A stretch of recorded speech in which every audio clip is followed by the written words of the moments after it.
सुरेंद्र सिंह बघेल जी।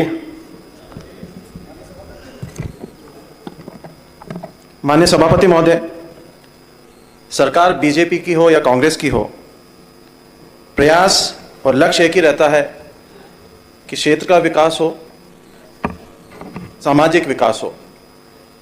और जो बजट आया है उसमें आंकड़े तो हैं, पर विकास होगा नहीं होगा ये प्रश्न चिन्ह मेरे मन में और मेरे विधानसभा के लोगों में और प्रदेश की इस समुदाय के लोगों में भी है।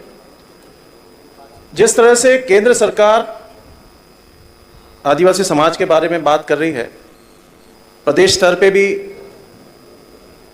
प्रदेश की भाजपा सरकार आदिवासियों के उत्थान के लिए बात कर रही है, समाज के विकास के लिए बात कर रही है।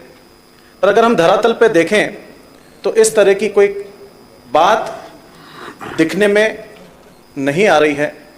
हो क्या रहा है कि जो कानून आदिवासी के हित के लिए बने हैं उन कानूनों का परिपालन नहीं हो रहा है। इसका ताज़ा उदाहरण मैं आपको बताना चाहूँगा। कुक्षी विधानसभा के जो गांव हैं, तलावड़ी, खेडली, बावनबेड़ी,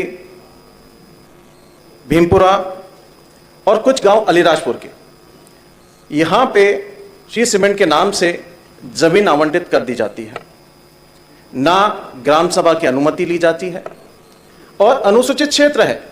पैसा एक्ट जहां पे लागू होता है उसको नजरअंदाज करके जमीन आवंटित कर दी गई। क्या ये उचित है? क्या आदिवासियों को बसाने की बात जो सरकार कर रही है वो आदिवासियों को हटाने की बात भी दूसरी तरफ कर रही है? लोगों ने विद्रोह किया, जब फैक्ट्री वाले वहां पे काम करने गए थे लोगों ने उसका विद्रोह किया, लोगों ने उनको खदेड़ा।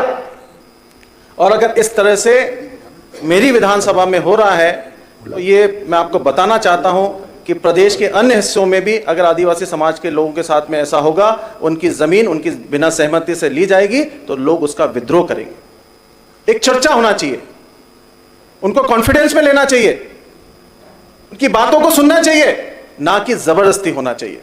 और ये कि ये मेरी विधानसभा में लोनी पंचायत है, लोनी पंचायत के चोर बावड़ी में जमीन आवंटित की जाती है किसी विभाग को, आबादी की जमीन, लोग वहां पे रह रहे हैं, एकाएक अमला चला जाता है कि जमीन तो हमने इस डिपार्टमेंट को दे दी, और वही स्थिति वहां पे भी बनती है। लोग विरोध करते हैं और लगभग 100% लोग जनजातीय समुदाय के लोग हैं। तो क्या इस तरह से विकास मध्य प्रदेश में होगा कि इस तरह से आदिवासियों को प्रताड़ित करेगी भाजपा सरकार? और ना केवल जमीन के मामले में